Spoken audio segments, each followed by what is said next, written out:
Good morning, everybody. This is Laurie. I am going to be baking biscuits today, and these are going to actually be vegan biscuits. So they will have a non-dairy milk and a non-dairy shortening or butter, so to speak.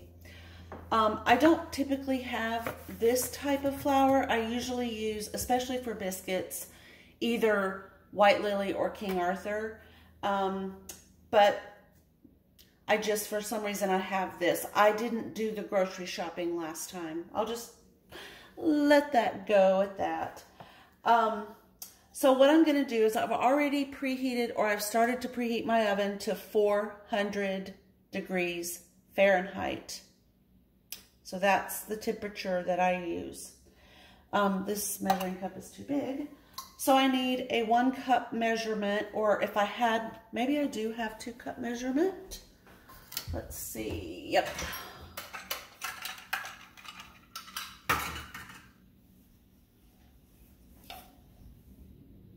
Well, it's not 2 cups. I thought I did. Whoop, there it is, right there. 2 cups. So you want a dry measuring device. And what I usually do is I'll just lightly pour my flour over the bowl I'm going to use to avoid making a mess. I don't want to tap this. All I want to do is fill the measuring cup and kind of swoosh off the excess. Now, if it is a lot of excess, like that, that's kind of a bit. I'm going to just go ahead and pour that back in my flour, and then go ahead and put those 2 cups right in there like that. At this point, you can, if you choose, you can double your recipe. It becomes a little bit harder to deal with. You know, it's something to consider. If I have family at my house, I go ahead and double it because I know they're going to get gone. They don't last, they hardly last a whole day. But I'm just going to do that regular daily biscuit recipe. Okay, now I'm going to need, I like to use this brand. None of the products I'm using here are sponsored in any way. They're just the brands I happen to prefer. You do need a double acting baking powder. And to make this recipe, what you need is 2½ teaspoons of baking powder. And that's really going to hold up whether you're using this brand or a different brand. So what I do is I will just get a scoop like that, and then sort of scooch off the excess. You can use the side of a knife or your finger. So there's 1, 2, and we need a half. So I'm going to need 2 of the 1/4. Okay.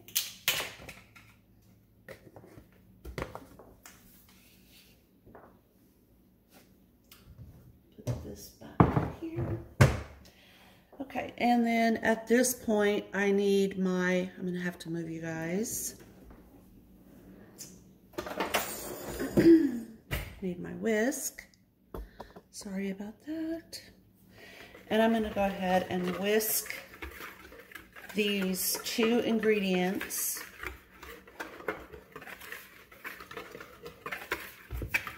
Basically, what you're doing is breaking up you know, all the potential little blobs of flour and incorporating the double acting baking powder really well with the flour. And then salt is it's not optional, but the amount is optional. So I usually just go ahead, I use about 1/4 teaspoon because there will be more than likely some salt in my earth balance. I know they have salted and unsalted. I'm gonna have to see if it's on the label here because I've discarded the box already. Well, this is the yellow box. Let's look and see if that, I have some in the refrigerator.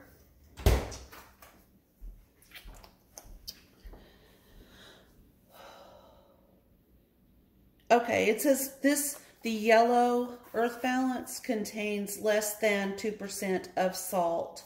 So, I mean, technically you could put a little bit more salt. You could go ahead and add another quarter of a teaspoon if you're using the yellow earth balance. I know they have a couple of different versions, and some may be a salted version, and some may not have salt. And, you know, come on, biscuits need a little bit of salt for flavor.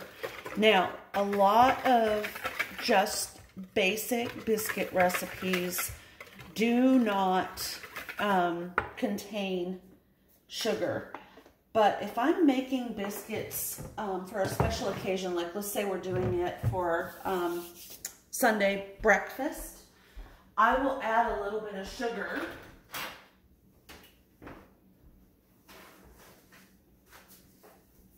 Which I forgot to get while I was getting my ingredients together. So just your basic pure cane sugar granulated. And you don't need a lot. You could, you know, you can just kind of decide how much you want. I'm going to go with a half a teaspoon, or excuse me, a teaspoon for flavor. Now, if you're making angel biscuits, that's a different story. They do have a bit more sugar, but they also have yeast, and it's a whole different process. So, yeast kind of needs a sugar for food. Now, you'll notice that I've just been continuing to blend with this wire whisk until I've got sort of a soft and silky, dry mixture. And I know that professional bakers would say, but you added sugar, and I know sugar is considered a wet ingredient. In this particular case, we're going to call it a dry ingredient. Okay, so I've got my flour. Now I'm going to take a half a stick of butter, or if you are using a tablespoon measuring device with earth balance, that would be, I think, 5 tablespoons? 6 tablespoons, which that might be an entire... It's been so long since I've actually... Normally I just pull it out of this because this is what we normally have. So this is kind of strange. I think this is 8. So we would go 1, 2, 3, 4, 5, 6. Correct. Okay. Shouldn't second guess myself, but I do sometimes. Alright, so we'll hang on to that. And I'm just going to cut with a knife that 6 tablespoons and just let it go ahead and fall into the flour mixture. And then I take my pastry cutter. I've had this one for such a long time. I don't know where I bought it. I know that you can get these at Walmart or any other store like that. I've seen them. Mine has been used so many times. What I normally do is I go ahead and flour the blades with, you know, just stick it in there and kind of get that floury. And then I push and turn onto the butter. Now you could use a food processor on pulse to get basically the same effect. I have two food processors. I just prefer the proverbial hands-on here. And then I just start kind of moving the flour around with my pastry cutter or blender.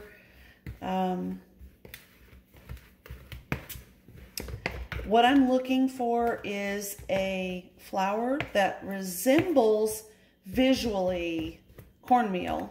It won't feel like cornmeal, but it will look like cornmeal. And there are several different thoughts on the amount of work that you do here. Some will tell you, leave some of the butter in large pieces, and that will give your biscuits, you know, a delightful surprise of a buttery bite. And some tell you that you really need to work it. There needs to be some continuity so that every single biscuit is the same. I had both my grandmothers make delicious biscuits, and one absolutely believed in working the butter in, and the other they were, like I said, they were both fantastic cooks, just unparalleled. The other was more of I'm going to make 8,000 biscuits in one go, and I'm exaggerating, but it was always a huge batch, and there were always those extra buttery bits. Okay, and it's her recipe for angel biscuits that I have. Absolutely delicious. I've not tried to make those vegan yet, but I will one of these days. Okay, now, I think, oh, there's some butter there. That's one thing you've got to do, is make sure you don't have butter up on either side. It does like to kind of hide there. Okay, now,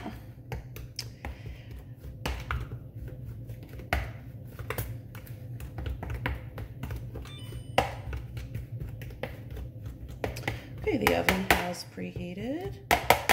As you can see, we have a flour that basically, you know, looks like cornmeal, but it feels like flour with butter mixed into it. It does not feel like cornmeal.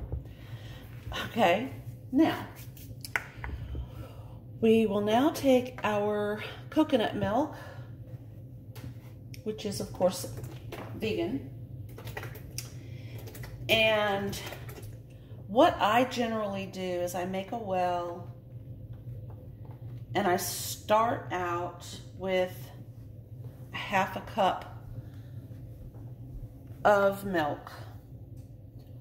And I'm just going to have to use this.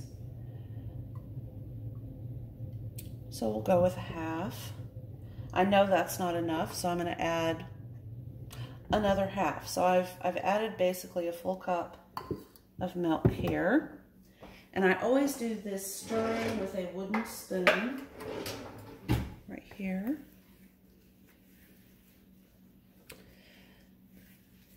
And it's at this stage that you have to kind of realize you don't want to overwork your biscuit dough.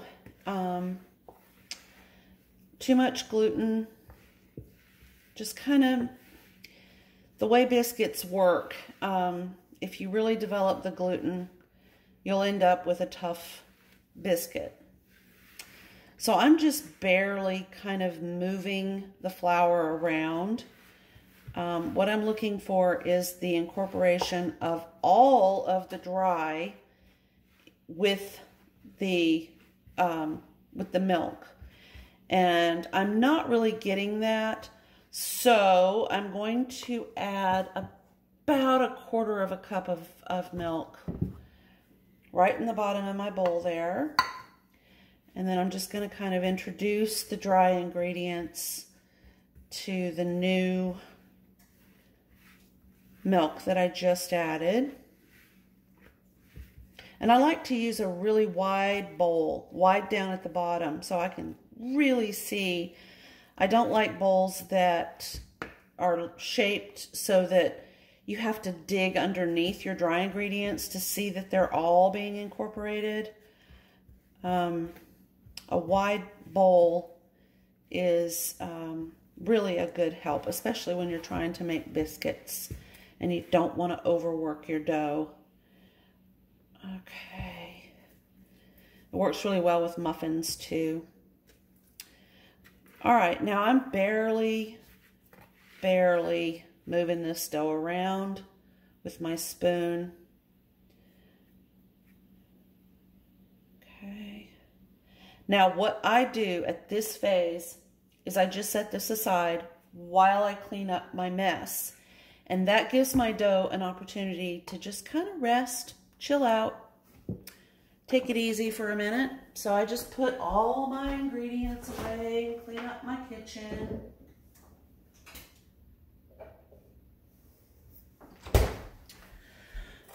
Okay.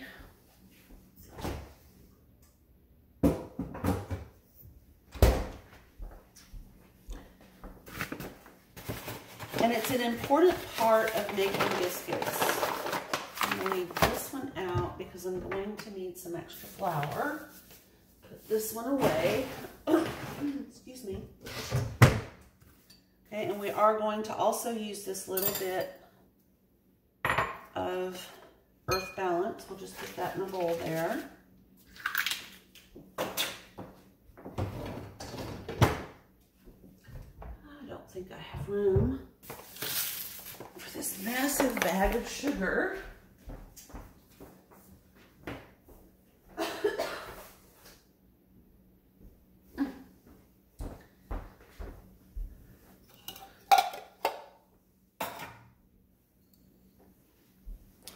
This has always been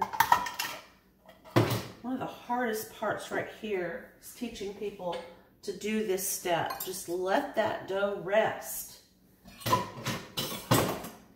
I know we get a little anxious and want to get it going, but All right, I'm melting that extra little bit of butter in the microwave.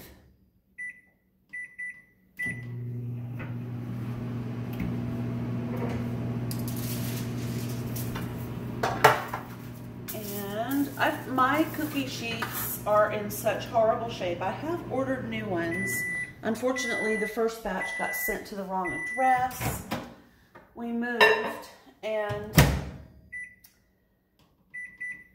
I made the mistake of ordering from Amazon using my new address, and I forgot to update everything, so all of the things that I ordered have been going to the wrong address. What a moral dilemma for the people who are living in my old house. I can't imagine what they must be thinking, but that's gonna have to be on them. All right, so now I'm going to use a brush. Just kind of stir this up a little bit. It is not a requirement when you have that much butter in an ingredient. You don't have to butter the bottom of your pan, but you can if you want to. If you want kind of a crispier bottom to your biscuit, if you add a little bit of shortening or baking spray or whatever. I'm going to spray the foil because I don't want my biscuits to stick. I would really hate for that to happen. The idea of foil in the biscuits would be, it's kind of sad. I'm going to do that over my sink. I usually do.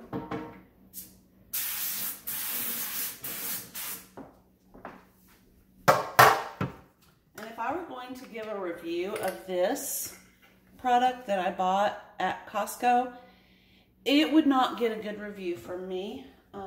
It's too hard to use. It's too hard to manage. And that spray nozzle is a nightmare. Okay, now I'm going to set that aside. And I'm going to sprinkle a little bit of my white flour right here on my clean countertop. Spread this out.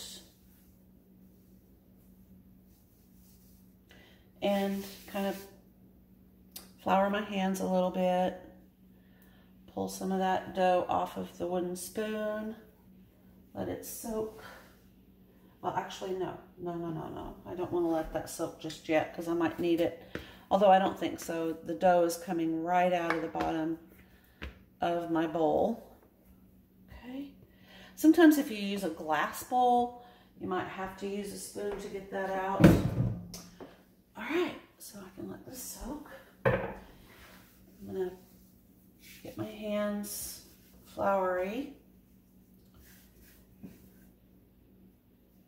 Okay.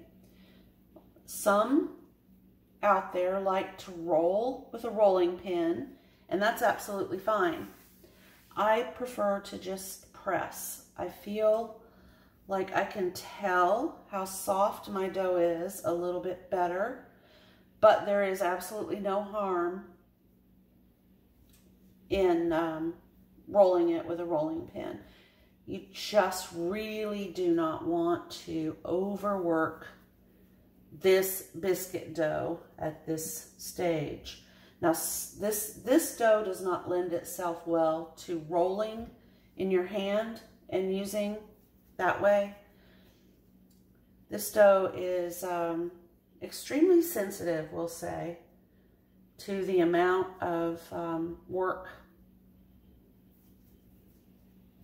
that you put into this process. And if you can see, I'm just sort of trying to keep it square. I want to make sure I'm measuring the depth, how thick the biscuits are going to be. And of course, the more times I touch it with my hand, I'm melting butter. And that's not something you really want to do. Okay, now I have a little teeny tiny biscuit cutter right here. It's not very big at all, but I'm going to use it today because it's just me this weekend, and they do rise. So this is the most important part of making biscuits. Do not put your cutter, whatever you're using, you know, an inverted glass, a biscuit cutter, whatever, do not put it in the dough and then twist, because when you twist, this will seal the outer edges of your dough, and that eliminates the possibility of a good, strong rise. So you just push, release, push, and that is it. There's no twisting. Okay, pick that one up. Try not to touch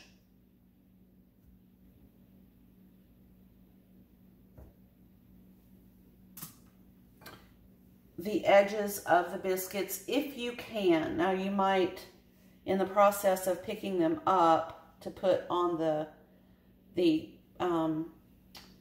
cookie sheet, you might find yourself doing that. The other option, of course, is to use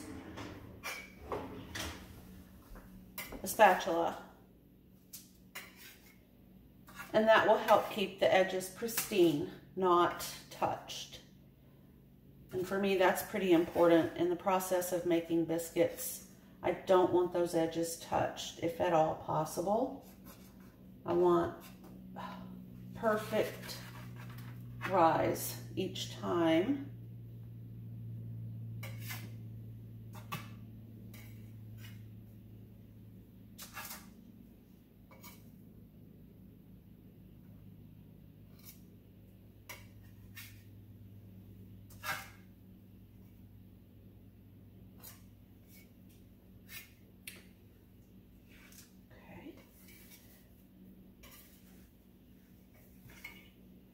Now I know some people have a special tool that they use to bring their dough. I just use this metal spatula. It works just great. Basically the same thing. All right, now it's at this point, the second roll will be a tougher biscuit. Some people can't tell. I've tested on purpose. I mean, I've told them I've got a second roll on the same bake, and I just wondered what you thought, and yeah, it's fine. But you can also use this dough if you don't want to use it for biscuits. Save it, and if you're making a cake, or excuse me, if you're making a pie, and you want to decorate the top pie crust with, you know, shapes, this makes a really good second option for that.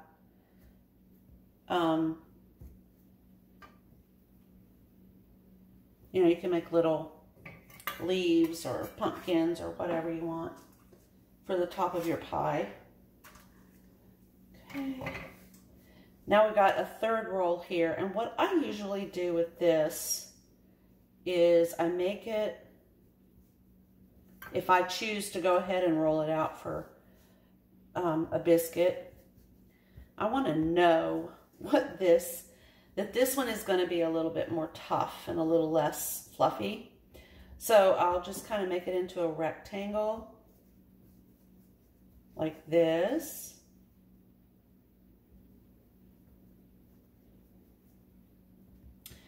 And then twist and twist. That reminds me, this is third roll. And it doesn't have to be that soft and fluffy. I can actually use it for some other purpose. Okay, now some like to put their biscuits close together and with all of the edges touching, which is fine. However, the edges that are touching won't rise up. They also will be a little bit more doughy. I like to let mine just sit out open and not be compacted onto the baking sheet, so that they each have that opportunity to do a nice rise all the way around.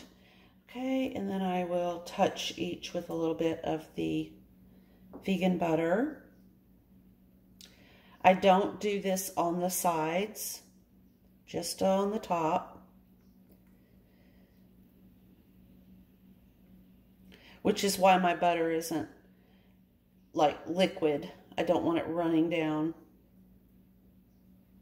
at this stage onto the edges of those biscuits that I've cut.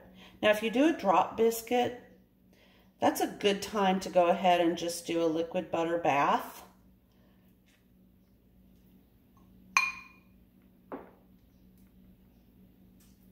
I think I hit the edge of that one with the brush.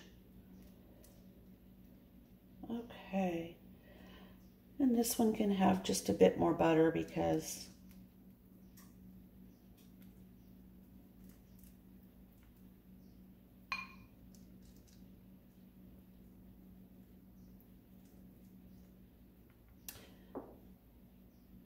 okay. All right, and now we can put these in the oven.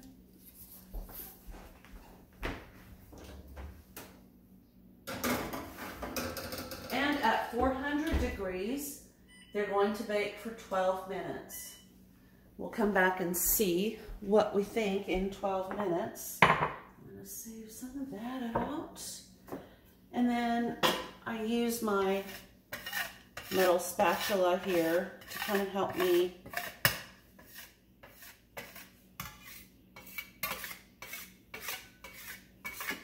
with cleanup.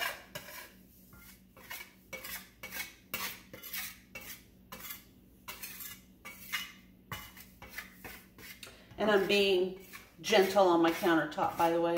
It may sound like I'm paint scraping, but that's just the way that spatula sounds. I'm going to leave that out in case I need it. And then I wash my hands.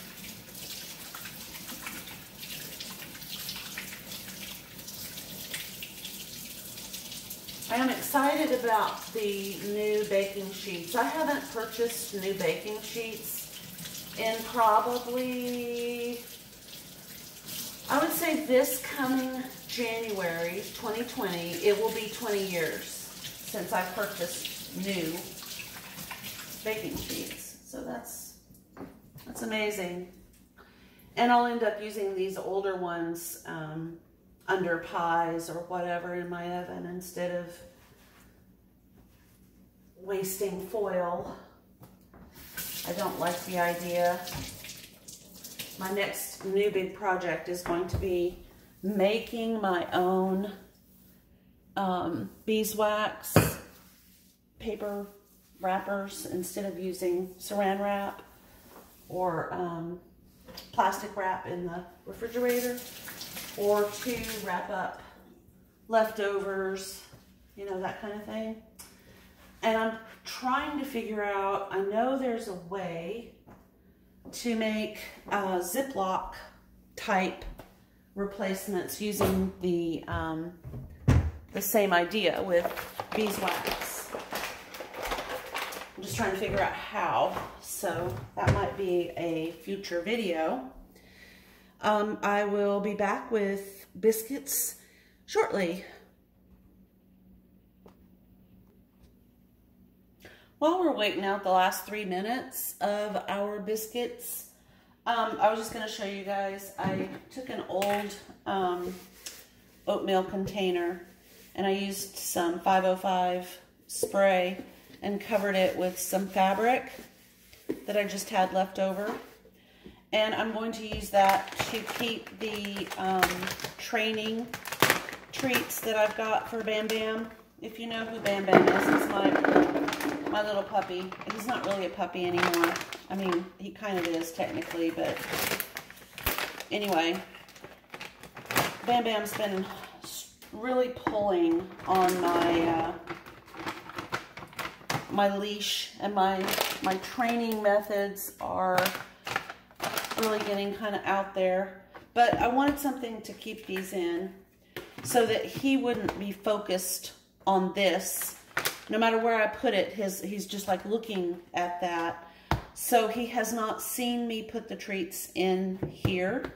And I know that it is safe for him. So, I mean, there's nothing on the inside of this. I did wipe it out, but all it had was oatmeal. So it's a safe container. And those are going to go in there.